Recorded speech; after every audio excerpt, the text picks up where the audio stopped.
زندگی کی مہلت ختم ہونے والی ہو اور تم ابھی یہ تلاش کر رہے ہو کہ میں ابھی تھوڑا سا اور کما لوں، ابھی میں بچوں کے معاملات سیدھے کر لوں، ابھی تم ان چکروں میں پڑے ہوئے ہو اور ادھر ڈنگا بچ جائے اور تمہاری موت کا وقت آ جائے، تمہیں تو وقت ملے گی نہیں۔ یہ سب سے پہلی چیز جس کی طرف اللہ تعالیٰ نے ہمیں ہماری توجہ دلائی ہے، اور یہ توجہ دلانے سے پہلے کائنات کے مالک نے ہمارا نام لے کر ہمیں بلا کر یہ توجہ دلائی ہے۔ یہ عام آدمی کو توجہ نہیں دلائی، یا ایھا الناس کہہ کر یہ لفظ نہیں کہا، یا ایھا الذین آمنوا، اے وہ لوگوں جنہوں نے مجھے اپنا رب مانا ہے، مجھے اپنا رب مانا ہے، مجھ پر ایمان لائے ہیں اس بات پر کہ میں ان کا رب ہوں، میں طاقتور ہوں، میرے پاس ان کی زندگی اور موت میرے پاس ہے، میرے پاس ان کے رزق کا اختیار ہے، میرے علاوہ یہ کوئی اختیار نہیں رکھتا، اس بات پر ان کا ایمان ہے۔ تو یہاں الفاظ استعمال کیے گئے، اے وہ لوگوں جو ایمان لائے ہو، اور یہ چھوڑ کر دوسرے لفظوں میں کہا گیا، ذرا سوچو تو صحیح جو ہم جو بات کر رہے ہیں، کیا تمہارا معیار اس میں کیا ہے؟ فرمایا لا تلہکم اموالکم ولا اولادکم عن ذکر اللہ، ایسا نہ ہو کہ تمہارے مال، تمہاری اولادیں تمہیں اللہ کی یاد سے غافل کر کے ہلاکت کے نتیجے پر نہ پہنچا دیں، تباہی اور بربادی تمہارے مقدر میں نہ کر دیں۔ اب یہ دو چیزیں جن کے بارے میں کائنات کے مالک نے فرمایا کہ وَمَن يَفْعَلْ ذَلِكَ فَأُولَٰئِكَ هُمُ الْخَاسِرُونَ، ایمان والوں ان دو چیزوں میں اپنے شعور کو ہمیشہ تازہ رکھنا ہے۔ جس شخص نے یہ کام کر لیا، یہ مال اور اولاد میں وہ غرق ہو گیا، ان چیزوں میں لگ کر اللہ کی یاد سے غافل ہو گیا، اس خسارے اور ہلاکت کو اس نے قبول کر لیا، وہ بندہ تو کیا تباہ ہو گیا، وہ بندہ تباہ ہو گیا۔ حضرات یہ دونوں چیزیں، مال اور اولاد، مال کیا ہے؟ وہ وسائل، وہ رزق جو اللہ تبارک و تعالیٰ نے میرے آپ کے مقدر میں کیا ہے، دنیا کے ساری کائنات الگ الگ مالک نے لکھ دیا ہے سب کے لیے۔ اللہ یبسط الرزق لمن یشاء ویقدر، یہ فیصلہ ہے اللہ کا۔ اللہ جس کا چاہتا ہے رزق زیادہ کرتا ہے، جس کا چاہتا ہے کم کرتا ہے، یہ علم اس کے پاس ہے، اختیار اس کے پاس ہے، کسی اور کے پاس نہیں ہے۔ یہ بات طے ہے، اللہ یبسط الرزق لمن یشاء ویقدر۔ اور پھر یہ بات سورہ زاریات میں کائنات کے مالک نے سورہ زاریات میں اس بات کو طے کر دیا ہے، وَفِي السَّمَاءِ رِزْقُكُمْ وَمَا تُوعَدُونَ، جس رزق دینے کا ہم نے تم کو وعدہ کیا ہے وہ رزق زمین سے نہیں آسمان سے آتا ہے۔ وَفِي السَّمَاءِ رِزْقُكُمْ، آسمان میں ہے تمہارا رزق، توعدون جس کا ہم نے تم سے وعدہ کیا ہے وہ آسمان سے، اس کا ایشو پوائنٹ آسمان ہے۔ خزانے بے شک ہم نے زمین میں رکھ دیے ہیں، لیکن ایشو پوائنٹ ادھر ہے، ہم حکم دیں گے ملے گا، جس کو جتنا حکم دیں گے اتنا ہی ملے گا۔ اللہ کے ہاں رزق کے خزانے لا مطلعی ہیں۔ قرآن مجید میں اللہ تعالیٰ فرماتے ہیں کہ میرے خزانے، کسی بھی چیز کے خزانے، اس میں کوئی کمی نہیں ہے، کوئی کمی نہیں ہے۔ حدیث میں بلکہ الفاظ آتے ہیں کہ دنیا والوں، اگر یہ زمین سے لے کر آسمان تک میں بھر کر تمہاری مرضی کے مطابق، تمہاری ڈیمانڈ کے مطابق تم میں سے ہر ایک کو دے دوں، میرے خزانے میں اتنی کمی بھی واقع نہیں ہوتی جتنی چلتے ہوئے سمندر سے ایک سوئی کے نلکے کو اگر ڈال کر نکال لیا جائے اور اس میں کمی ہوتی، اتنی کمی بھی نہیں ہوتی۔ خزانوں کی کمی یہ تمہارے ہاں یہ تصور ہے، اللہ کے ہاں خزانوں کی کمی کا کوئی تصور نہیں ہے۔ کمی صرف ہمارے رابطے میں ہے، ہمارے رابطے میں کمی ہے کہ ہمارا رابطہ اس سے کس انداز میں استوار ہوتا ہے۔ اور یہ مال اللہ نے آزمائش بنایا ہے، مال آزمائش بنایا ہے، اور اس اولاد بھی آزمائش ہے، مال بھی آزمائش ہے۔ دونوں اللہ کی نعمتیں ہیں. اولاد بھی اللہ کی نعمت ہے، مال بھی اللہ کی نعمت ہے، لیکن دونوں آزمائش ہیں. ان نعمتوں کو کون نعمت سمجھ کر اللہ کا شکر ادا کر کے اس کے مطابق استعمال کرتا ہے، اور کون شخص اس نعمت کو اپنے لیے زامت بنا لیتا ہے. اولاد کی تربیت نہیں کرتا، وہ بھی زامت بن جاتی ہے. مال کو درست انداز میں نہ کماتا ہے نہ خرچ کرتا ہے، وہ بھی زامت بن جاتا ہے. وہ آزمائش اس کے لیے مصیبت کا باعث بن جاتی ہے. اس آزمائش کی وجہ سے وہ ڈوب جاتا ہے. بالکل اسی طرح پانی پر بندہ چل رہا ہو، جس کشتی پر سفر کر رہا ہوتا ہے، جس کشتی پر بیٹھ کر بعض اوقات وہی کشتی اس کو ڈبونے کا سبب بھی بن جاتی ہے. یعنی وہی کشتی نجات کا سبب بھی ہے، ایک کنارے سے دوسرے کنارے تک لے کے جانے کا سبب بھی ہے، لیکن وہی کشتی کبھی کبھی اس کو ڈوبنے کا سبب بھی بن جاتی ہے، اور ایسا سبب بنتی ہے کہ وہ وہاں سے نکل بھی نہیں پاتا. تو کائنات کے مالک نے جو مال کا تصور دیا ہے وہ ہمارے تصور سے بالکل الگ ہے. ہمارے ذہن میں کیا ہے؟ مال میرا ہے، میں کماتا ہوں. یہ میں نے بڑی محنت کی ہے، بڑی محنت کی ہے، خون پسینے کی میری کمائی ہے، جہاں میں چاہوں گا وہاں میں لگاؤں گا. میرے بھائی، اگر مال محنت پہ ملتا ہوتا تو پھر اس مزدور کو زیادہ ملنا چاہیے تھا جو مزدور 10-12 گھنٹے مسلسل محنت کرتا ہے، مسلسل پسینہ بہاتا ہے، اور مسلسل محنت کے بعد وہ رات کو 500-700 یا 1000 روپے لے کے آتا ہے. اس کی نسبت وہ مستری جس کے ساتھ وہ لگا ہوتا ہے وہ اس سے دوگنے پیسے لے کے آتا ہے، اور اس کی نسبت اس کے پاس پیسے زیادہ ہوتے ہیں جو گاڑی پہ بیٹھ کر، ٹھنڈی گاڑی پہ بیٹھ کر آتا ہے اپنا مقام دیکھنے کے لیے، اور ایک وزٹ کرتا ہے، اور اس کے بعد پھر اسی ٹھنڈی گاڑی پہ بیٹھ کر جا کے ٹھنڈے گھر میں بیٹھ جاتا ہے یا اپنی فیکٹری میں بیٹھ جاتا ہے. اس کے پاس اور زیادہ رزق ہے. بات محنت کی نہیں، بات محنت کی نہیں. محنت کرنا تمہارا فرض ہے، لیکن اصل بات مسبب الاسباب سے تعلق کی ہے. اسباب کو تلاش کرنا تمہارا کام ہے، لیکن اسباب کو مسبب الاسباب کے حوالے سے تلاش کرنا ہے تمہیں.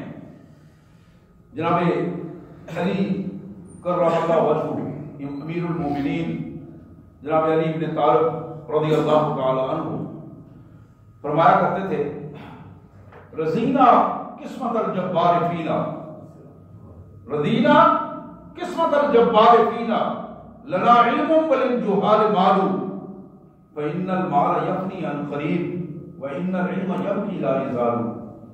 ہم اپنے اللہ کی اس تقسیم پر بڑے خوش ہیں، راضی ہیں. رضینا، ہم راضی ہیں اپنے اللہ کی اس تقسیم پر.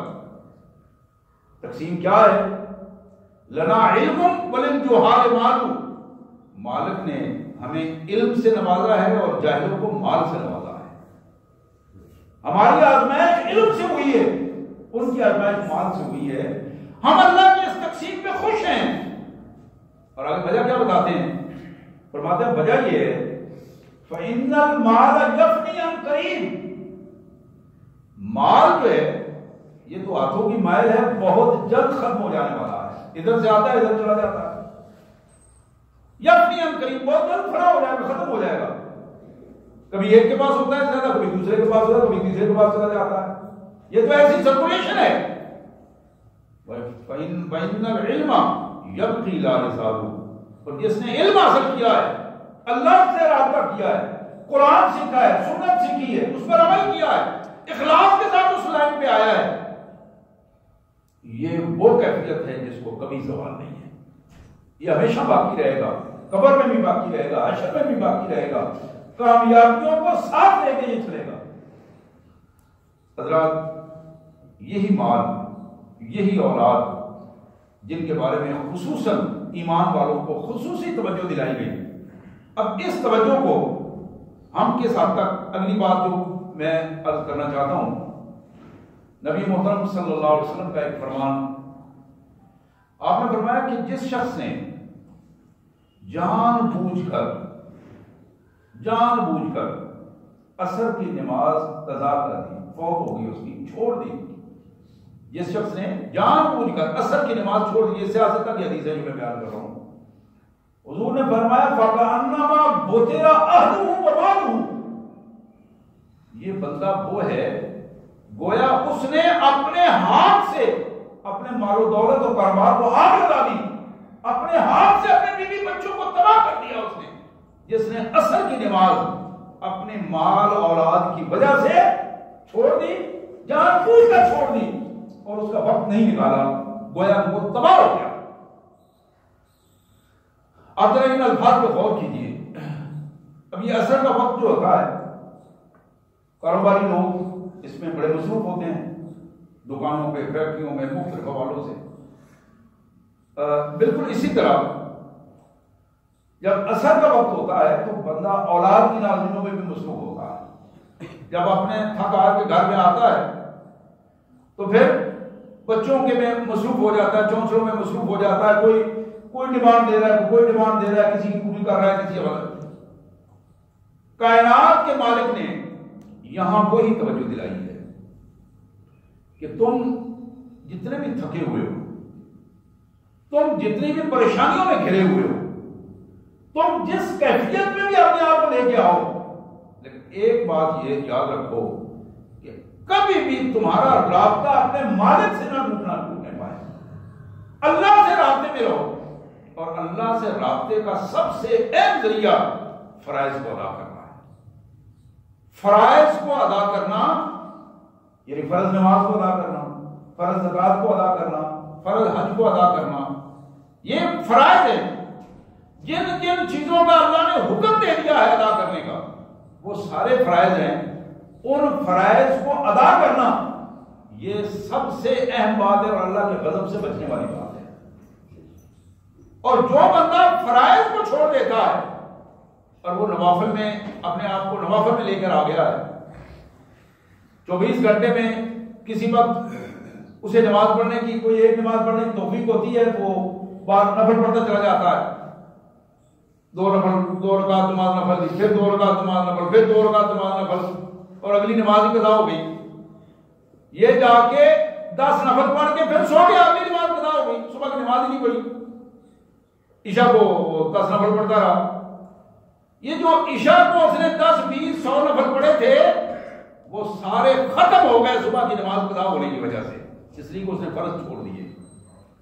تو فرائض کی پابندی سب سے زیادہ اہم بات ہے بندہ مومن کے لیے کہ وہ فرض نماز کی پابندی کرے، فرض زکات کی پابندی کرے، وہ لاکھوں روپے خرچ کرتا رہے، لیکن اگر اس نے زکات ادا نہیں کی، اپنے کاروبار میں، اپنے پیسے میں، جائیداد میں سے زکات ادا نہیں کی جو فرض ہے اس پر، تو پھر گویا اس کا وہ لاکھوں روپیہ، کروڑوں روپیہ خرچ کرنا جو یوں ہی بے حساب وہ خرچ کر رہا ہے، زکات کی نیت سے اگر وہ زکات اس نے پوری طرح گن کر حساب کر کے ادا نہیں کی تو وہ بندہ مجرم ہے، اور وہ دی ہوئی خیرات اس کے کسی کام نہیں آئے گی جب تک وہ فرائض کو پہلے پورا نہیں کرے گا۔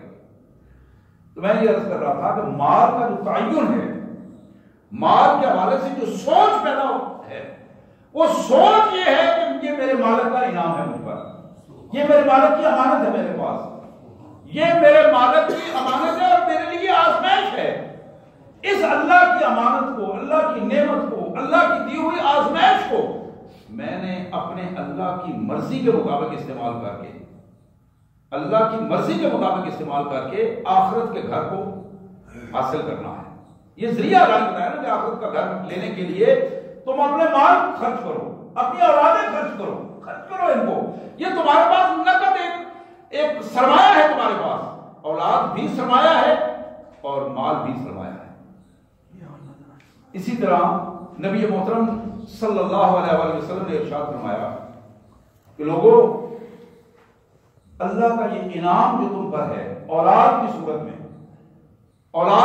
میں جن کے لیے اللہ نے تمہاری محبت پیدا کر دی ہے، جن کے لیے تم خرچ کرتے ہو، جن کے رزق کا تم بندوبست کرتے ہو، اللہ نے تمہیں ذریعہ بنا دیا ان کا، جن کے رہائش کا تم بندوبست کرتے ہو، یہ اولاد، اس اولاد کو جب تک تم دینی تربیت نہیں دو گے، اللہ کا فرما بردار نہیں بنا دو گے، اس وقت تک یہ تمہاری اولاد تمہارے لیے جہنم کا راستہ سیدھا کرے گی۔ اس جہنم کے راستے سے بچنے کے لیے ضروری ہے کہ تم اپنے اولاد کو نمازی بناؤ، تم اپنی اولاد کو پرہیزگار بناؤ، تم اپنی اولاد کو حرام سے بچاؤ۔ جب تک حرام کھانے سے اولاد نہیں بچے گی اس وقت تک اولاد کا راستہ درست نہیں ہوگا، سمجھ درست نہیں ہوگی، اس کی تربیت درست نہیں ہوگی۔ حرام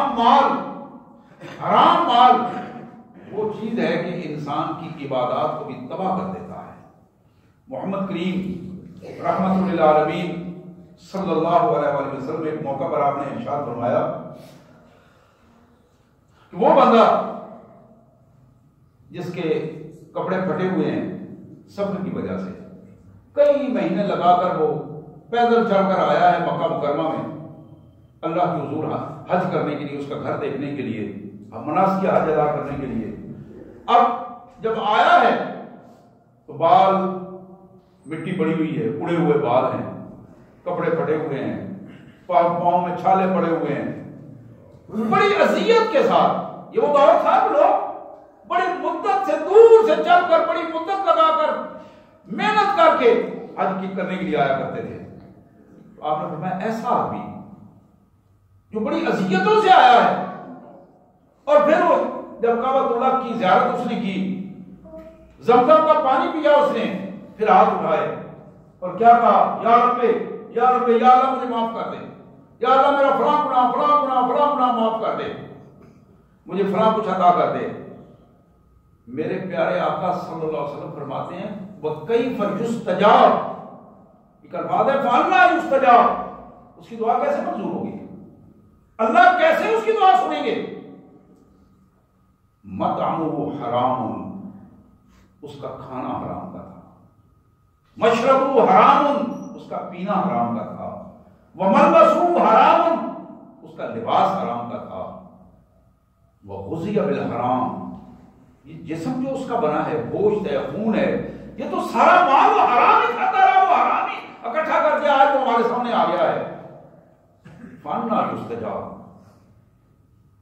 اس کی دعا کیسے سنی جائے گی، اس کو اجر کیسے ملے گا، اس کی عبادت کیسے قبول ہوگی۔ حضرات یہی وہ چیز ہے کہ یا ایھا الذین آمنوا لا تلہکم اموالکم ولا اولادکم عن ذکر اللہ، ایمان والوں کہیں ایسا نہ ہو کہ تمہارے مال اور تمہاری اولادیں تمہیں اللہ کی یاد سے غافل کر کے تباہی اور بربادی کے کنارے پہنچا دیں، ذلت اور رسوائی کے کنارے پہنچا دیں، اور تم اپنے اللہ کے حضور کل مجبور ہو کر کھڑے ہو کہ تمہیں جنت نظر آ رہی ہو لیکن جنت میں جا نہ سکو۔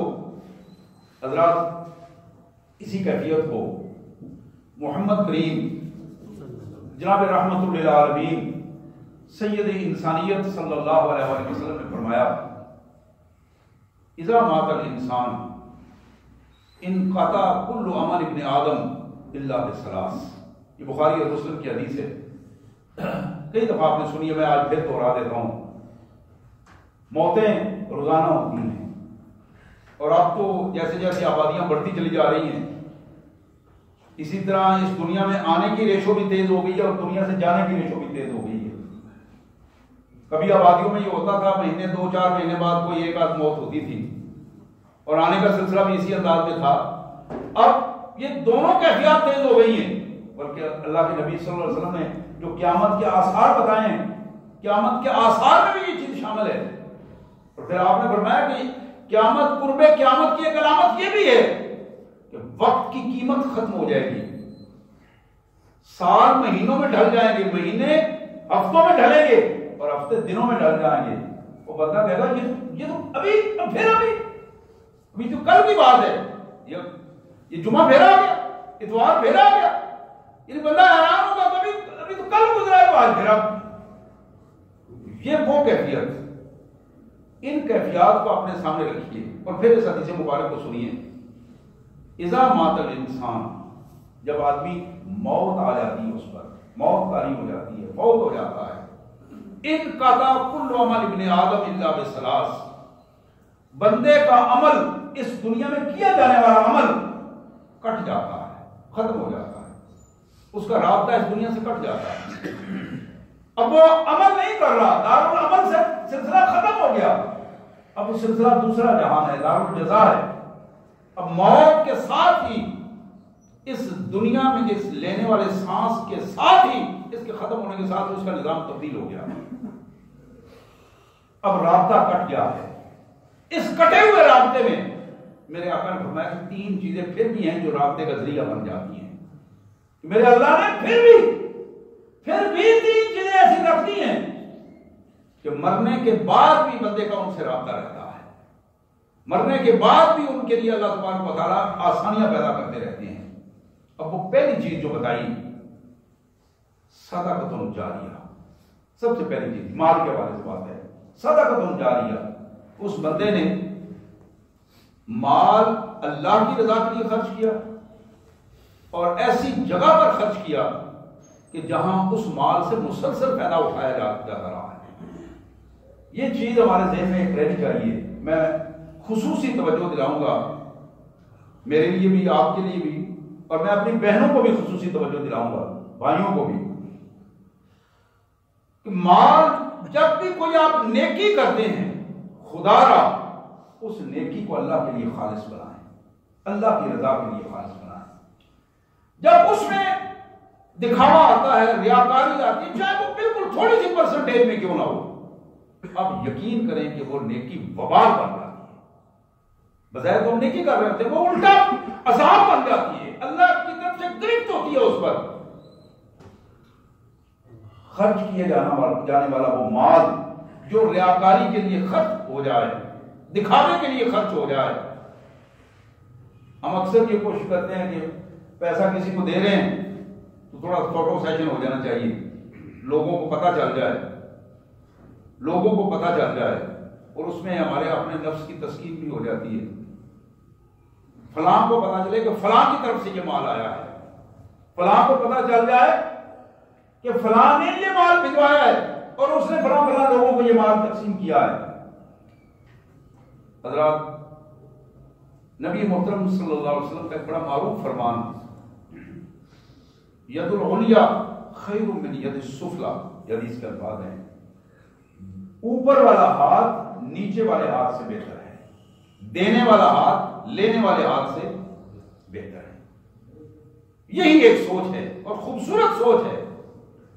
تو میں عرض کر رہا تھا، اللہ کے رسول صلی اللہ علیہ وسلم نے فرمایا کہ اذا مات الانسان، جب بندہ مر جاتا ہے، موت آ جاتی ہے، تو پھر دنیا سے اس کا رابطہ کٹ جاتا ہے عمل کے اعتبار سے. اس رابطے کا جو پہلا ذریعہ، 3 چیزوں میں سے جو پہلا ذریعہ ہوگا وہ صدقہ جاریہ ہوگا. مال خرچ کیا اللہ کی رضا کے لیے، صرف اللہ کی رضا کے لیے، کوئی اور وجہ نہیں تھی. کسی کو پتہ چلتا ہے نہیں چلتا، اس کو کوئی پرواہ نہیں، کوئی کیا کہتا ہے اس کو کوئی پرواہ نہیں. ایک پرواہ ہے کہ میرا اللہ مجھ سے خوش ہو جائے، میرا اللہ راضی ہو جائے.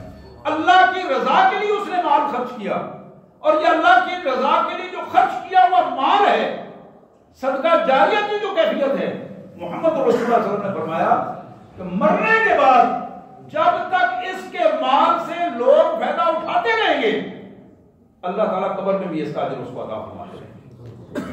یہ ہے صدقہ جاریہ. جب تک دنیا میں اس کے مرنے کے بعد لوگ اس کے مال سے فائدہ اٹھاتے رہیں گے، وہ کنواں تھا، وہ مسجد تھی، وہ مدرسہ تھا، وہ کسی کو گھر بنا کے دینے کی بات تھی، کوئی راستہ سیدھا کر دیا، کہیں نلکا لگوا دیا، کوئی بھی اللہ کی رضا کے لیے اس کو یہ کوئی پرواہ نہیں ہے کہ کون کیا کہے گا، اللہ کی رضا کے لیے یہ کام کیا. میرے آقا صلی اللہ علیہ وسلم نے فرمایا کہ مرنے کے بعد بھی اس کا ذرہ برابر عمل بھی ضائع نہیں ہوگا، اللہ اس کا اجر اسے دیں گے. اور وہ حیران ہوگا کہ میں نے تو یہ 2-4 ہزار صرف خرچ کیا تھا، آج جہاں میں بالکل پھنس گیا ہوں اس نے مجھے بچا لیا، یہ میرے لیے آڑ بن گیا، یہ ڈھال بن گیا. تو یہ بہت بڑی بات. میرے آقا صلی اللہ علیہ وسلم کا یہ بھی فرمان، صدقہ اللہ کے غضب کی آگ کو بجھا دیتا ہے. حدیث یہ الفاظ ہے، صدقہ، لیکن صدقہ ریاکاری والا نہیں. میں نے بار بار میں عرض کر رہا ہوں، خالصتاً اللہ کی رضا کے لیے، خالصتاً اللہ کی رضا کے لیے. لیکن جو بخل ہے اس کے بالکل برعکس، سخاوت کی بالکل غرض بخل، یہ اتنا بڑا جرم ہے کہ اللہ نے اس سے پناہ مانگی ہے، اللہ کے رسول صلی اللہ علیہ وسلم نے اس سے اللہ کی پناہ مانگی ہے۔ اور اللہ کے رسول صلی اللہ علیہ وسلم نے فرمایا السخی حبیب اللہ ولو کان فاسقا، سخی اللہ کی دوستوں کی فہرست میں ہوتا ہے، اگرچہ وہ اس سے کوئی چھوٹی موٹی گناہ بھی ہو جائے پھر بھی اللہ اسے معاف کر دیتا ہے، جو اللہ کی رضا کے لیے اپنا مال خرچ کرتا ہے۔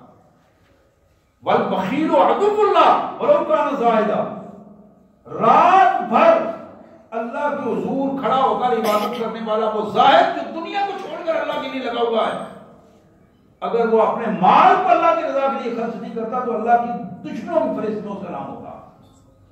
زاہد کا نام اللہ کے دشمنوں کی فہرست میں آ جاتا ہے اس کے بخل کی وجہ سے، اور یہ بخل ہے جس کے لیے رسول اللہ صلی اللہ علیہ وسلم نے اس سے پناہ مانگی ہے۔ اللہم انی اعوذ بک من البخل والجبن، بار بار اللہ کے رسول صلی اللہ علیہ وسلم یہ دعا کیا کرتے ہیں، یا اللہ مجھے بخل سے پناہ عطا، دل کی تنگی سے پناہ عطا فرمانا۔ مال آتا ہے، لاکھوں سے کروڑوں سے مال آتا ہے، لیکن بندہ اس پر سانپ بن کر بیٹھا ہے، سوچ یہ کہ یہ میرا ہے کسی اور کا نہیں ہے، میرا دل کرے گا جہاں دل کرے گا وہاں خرچ کروں گا، یا گن گن الذی جمع مالا فعددہ، مال جمع کرتا ہے اسے گن کر روز بینک سے وہ سٹیٹمنٹ لیتا ہے، روز بیلنس شیٹ کو کلیئر کرتا ہے۔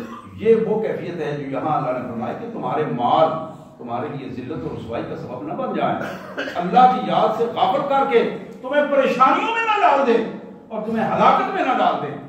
اسی طرح یہ جو پہلی چیز بتائی صدقۃ جاریہ، موت کے بعد جو چیز اجر قبر میں نہیں ملے گا وہ صدقہ جاریہ ہے۔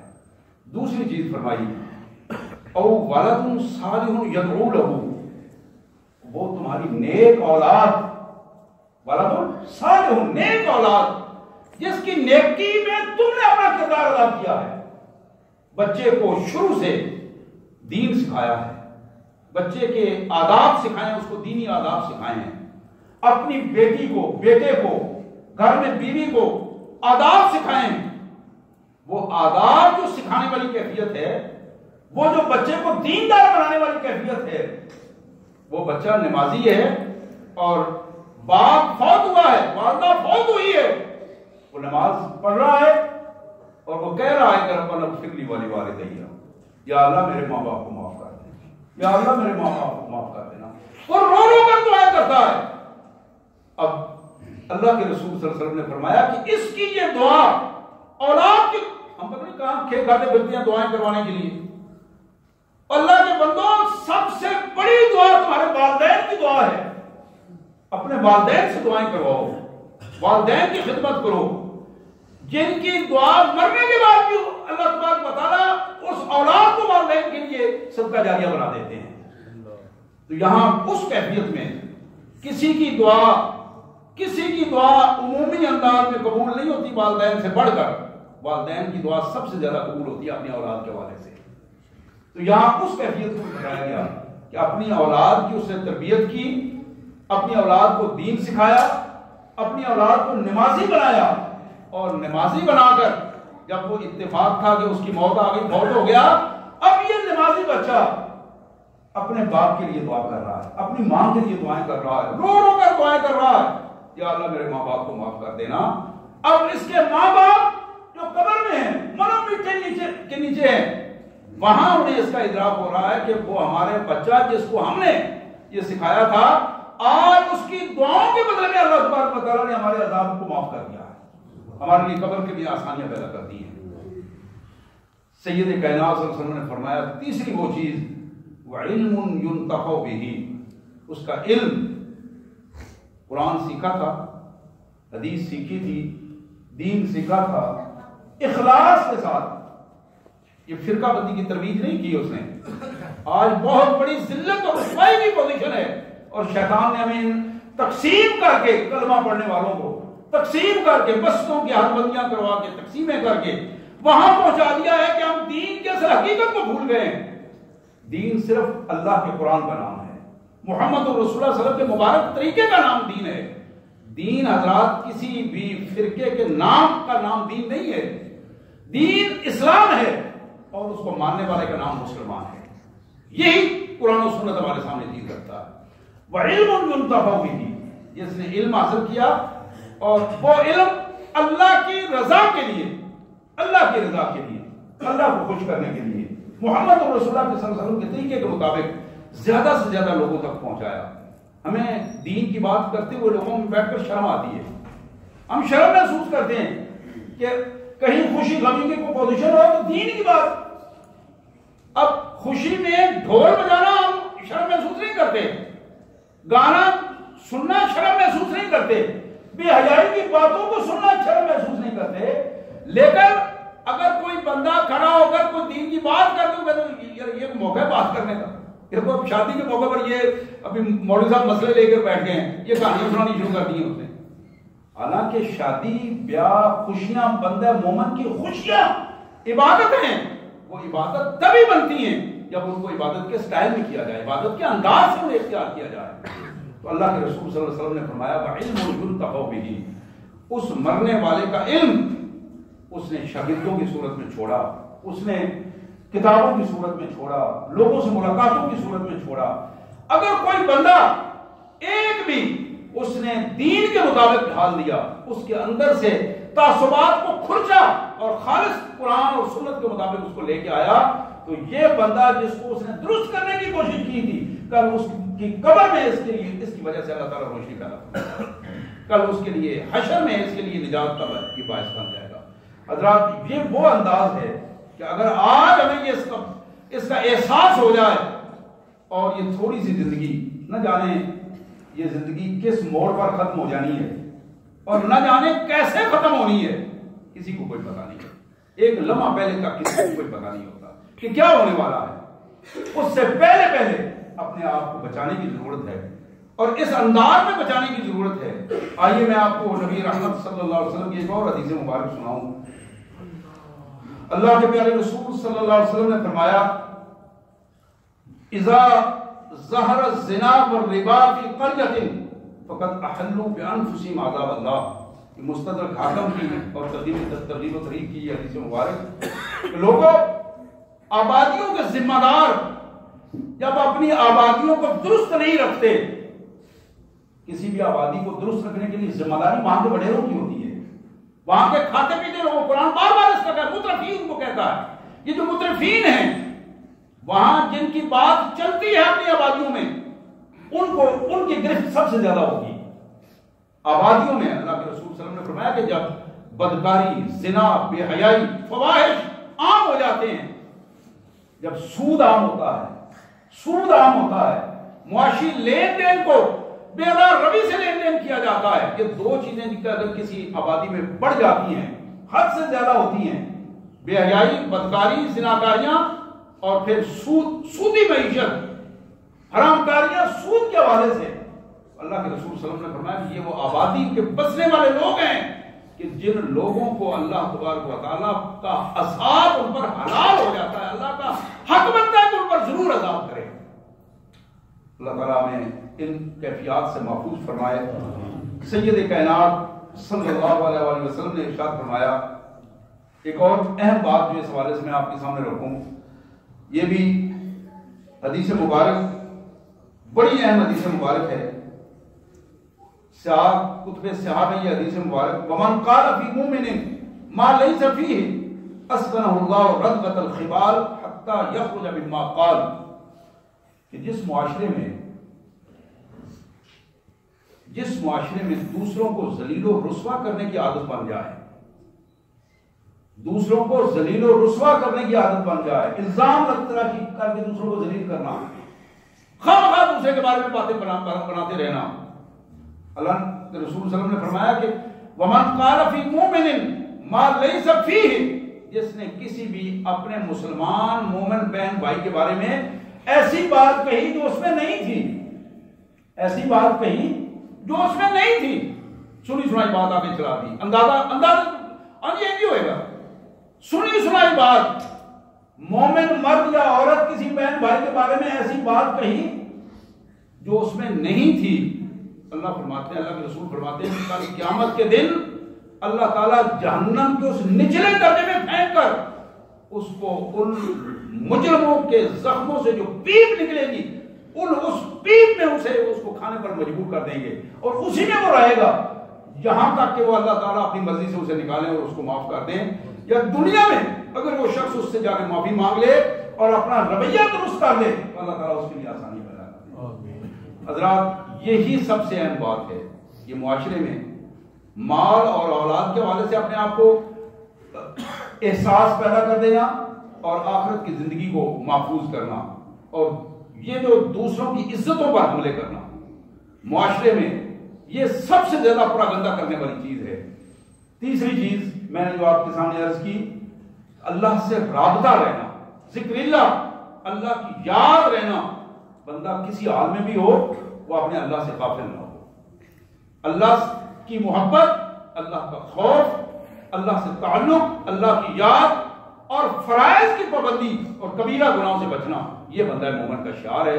میں اپنے اللہ سے دعا کرتا ہوں اللہ تعالیٰ ہماری غلطیوں کو معاف فرمائے اور موت سے پہلے ہمیں اپنا پکا اور سچا مسلمان بنا کے اس دنیا سے لے جائے اور محمد کریم صلی اللہ علیہ وسلم کی مبارک سنت پر عمل کرنے والا بنا کے لے جائے. وآخر دعوانا الحمدللہ رب العالمین.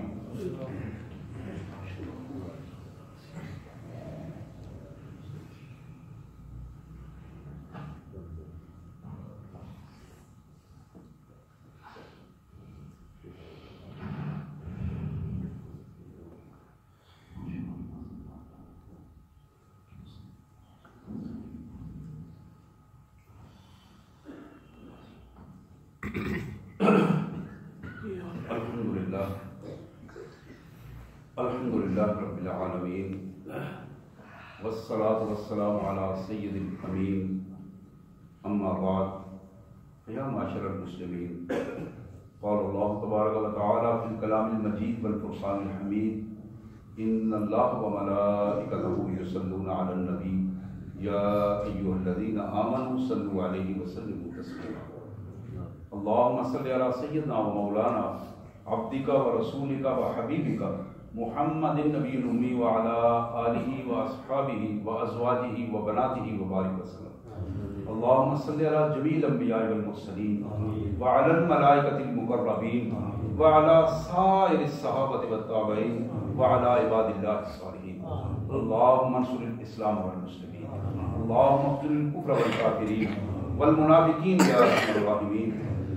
اللہم اید الپاکستان بنصرک العزیز اللہم انصر الپاکستان بنصرک العزیز اللہم اعز الپاکستان بنصرک العزیز اللہم انصر الپاکستان بإمام الحکم العادل اللہم انصر المجاہدین فی کل مکان فی سائر